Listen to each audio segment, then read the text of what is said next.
You know what I'm saying? So what y'all got? What y'all got to chime in on? Oh, go ahead. Go ahead.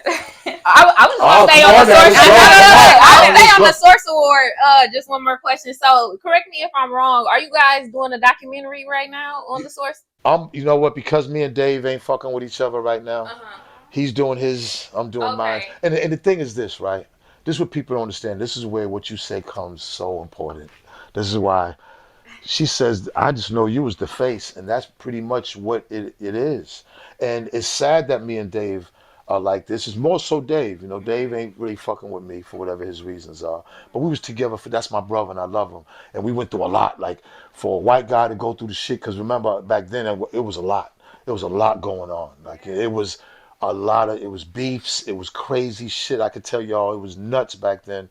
It was millions of dollars being made. It was all kind of crazy shit happening. But we got through it together. But he found himself his wife. He got married, and it was time for us to just go our separate ways. And I respect that, just as men, because we was together all that time and did so much together. Right, You right. know what I'm saying? But he can only tell the story, but no one's not gonna know because he's Dave. Right. People know Benzino, and God is like, thank God I'm still relevant. Even my daughter's generation know me. Like now, if I go through a mall, it'd be a mother, grandmother, and a daughter, and then the grandmother be like Benzino, and the grandmother be like, that's Coyle Ray's dad. So I got the whole house, and I got the uncle who just got out of jail that know me from the source and made men. I got the whole crib. You know what I'm saying right now? So it's like I'm saying it'd be dope if we can get back together and tell our stories together. But he's The doing culture this. needs I that, He's like, no. Let know. me tell you a story about that. Rest in peace to Yacht from the Cheddar Boys. That's my dog. Me and Yacht went overseas The cheddar, together. what you You know know what I'm about the saying? cheddar Listen, boys, listen, listen, cuz? listen. What do you know about Nah, the look. cheddar boys, Nah, I'm telling cuz? you, my nigga. Come Come on, on. Nah, boy. nah. What you know about the Listen. cheddar So boys? so look Oh, so Mario Wine is from Detroit. Mario was the one that gave me Rock the Party. I met Yacht through Mario. So we went overseas to Germany and everything. Yacht my nigga. And when he died, man, I was hurt. Dave one day was in Detroit doing a radio show, right? I forgot what year this was, right? And Dave was at the station, but he was by himself.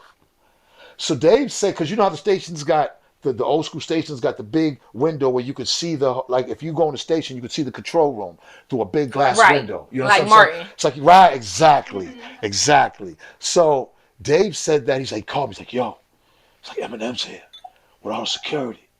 He's like, yo, what am I gonna do? I'm like, oh man. He said Eminem came to the window and was like, we gonna be downstairs and through the window. I forgot he was at one of the main DJs. Eminem came Look, and said some gangster shit look, like he that. poked on the window, but look it. Oh I said, shit, hold. okay, that nigga I wanna. said, hold up. I said, hold up. I called Yacht. Yacht went down that bitch with niggas like this, Oh shit, escorted oh shit. Dave to the airport. Yeah, that's a true story. Rest in peace to Yacht. You know what I'm saying? Damn. Shout out to the Cheddar Boys. You know what I'm saying? Yeah. Yeah, you know what I'm saying? Made that one call, yo, Dave, ba. When I know the station at, no problem, Zeno, I'm gonna call you in a minute. Boom. Went right down there, got Dave up out of it, brought him right to the airport. Yeah, you and Dave need to get back together though. That's a friend you need to have. You know, it reminds me of like I love Facebook. Dave You to know how death. Facebook started with the guys from Harvard and he I went to love Dave to Harvard. death. That's like I was a wild boy. I was a lot to deal with back then. But again, and Dave being like Dave's parents, his pops died and everything. Rest in peace to Dave's father. Nobody was more closer than me, and that was my brother. We couldn't be no more closer. But at the same time, as we came from different, so whereas I think when everything fell, when the source fell, we lost everything. You know what I'm saying? We lost everything, and then the way it happened, it just But me. I'm from Four Corners, so it didn't hit me as hard. I'm like, man, I go sell crack again. You know what I'm saying? Like I'm gonna go get some money. Yeah, I can get right back there on that block and go handle my business. Dave, on the other hand, his parents are like, this was horrible for him. You know what I'm saying? So I just think Dave just needed time for his own. And Dave, we've been doing everything together. Like you don't realize it. Like the stories I could tell you, you don't even understand. We're talking about with like celebrities, women. I mean, you don't even understand. We was making 3 million a month. Do you understand this type of shit?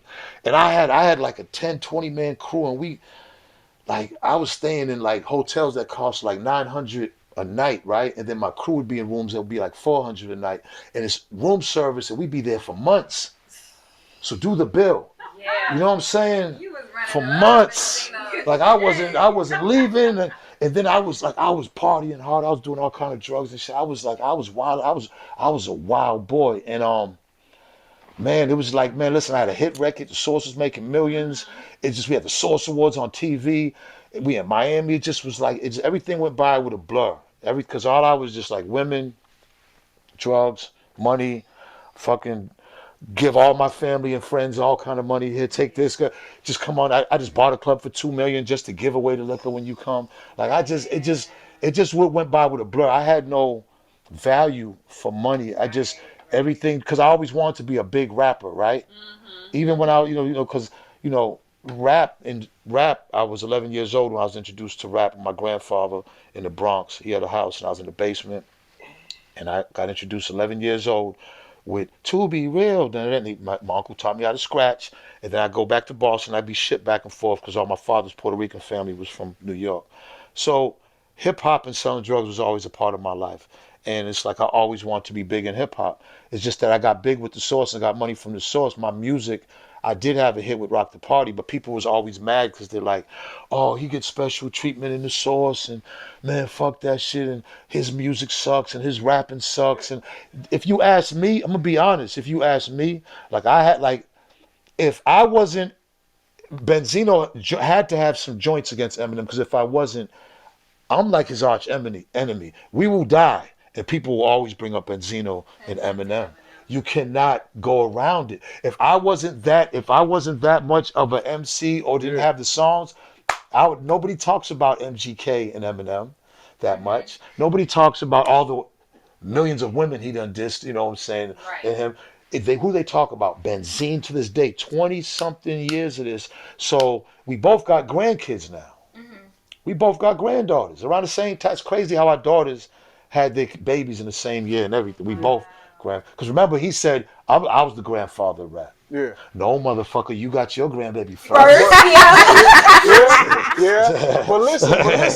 No matter you don't like Eminem, but no matter I didn't say I don't like him.